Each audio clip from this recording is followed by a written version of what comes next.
Hello web series lovers.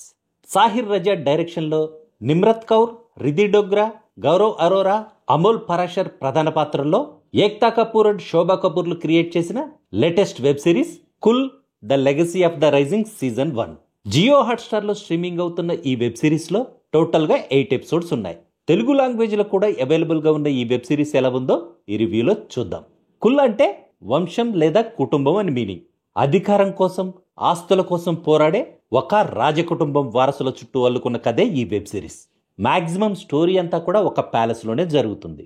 ఆ ప్యాలెస్లో ఉండే మనుషుల మధ్య కోపాలు, పగలు, ద్వేషాలతో, ఆ ప్యాలెస్లో ఉండే మనుషుల స్వార్థం, వ్యామోహం, అక్రమ సంబంధాలతో కథంతా నడుస్తుంది.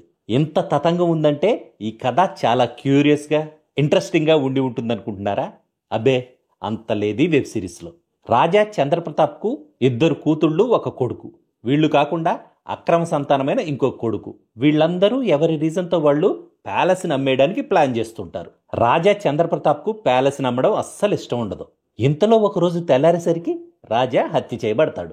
ఆ మర్డర్ మిస్టరీని సాల్వ్ చేయడం కోసం ఒక సిబిఐ ఆఫీసర్ రంగంలోకి దిగుతాడు.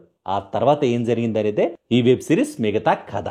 ఈ కథలో చాలా క్యారెక్టర్స్ ఉన్నా కూడా ఎలాంటి కన్ఫ్యూజన్ లేకుండా అందరినీ ప్రాపర్గా ఆడియన్స్కి పరిచయం చేయడంలో సక్సెస్ అయిన డైరెక్టర్ ఆ క్యారెక్టర్స్ని ఇంకా ప్రాపర్గా డిజైన్ చేసుంటే బాగుండేది అనిపించింది. యూజువల్గా అధికారం కోసం, ఆస్తుల కోసం పోరాడే రాజకుటుంబపు వారసులంటే ఒకరికి మించి ఇంకొకరు ఎత్తుకు పై ఎత్తులాగా చాలా ప్లాన్స్ ఉండాలి కదా. అలాంటివేమీ ఈ కథలో లేకపోవడం మైనస్ అయింది వెబ్ సిరీస్కి. ఈ సిరీస్ కోసం మేకర్స్ సెలెక్ట్ చేసుకున్న ప్యాలెస్ మాత్రం సూపర్గా ఉంది. అందుకే విజువల్గా చాలా గ్రాండ్గా ఉంది వెబ్ సిరీస్.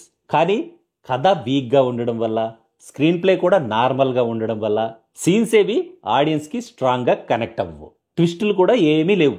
అందుకే నాకు జస్ట్ యావరేజ్ అనిపించింది web series. వివియాన్ Singh Sahi cinematography బాగుంది. సంచిత్ చౌదరి బ్యాక్గ్రౌండ్ మ్యూజిక్ కూడా బాగుంది. ఎడిటింగ్ ఇంకొంచెం క్రిస్పీగా ఉండుంటే బాగుండేదేమో అనిపించింది.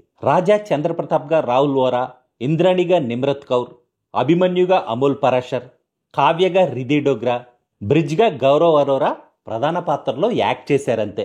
ఇంతమంది మంచి యాక్టర్స్ ఉన్నా ఒక్క క్యారెక్టర్ను కూడా ప్రాపర్గా డిజైన్ చేయలేదు ఈ వెబ్ సిరీస్లో.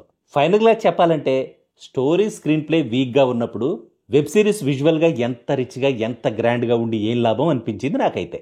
స్లోగా ఉన్న పర్లేదనుకుంటే ఓటీటీలోనే కాబట్టి టైంపాస్ కోసం ఒకసారి ట్రై చేయొచ్చు ఈ వెబ్ సిరీస్ని.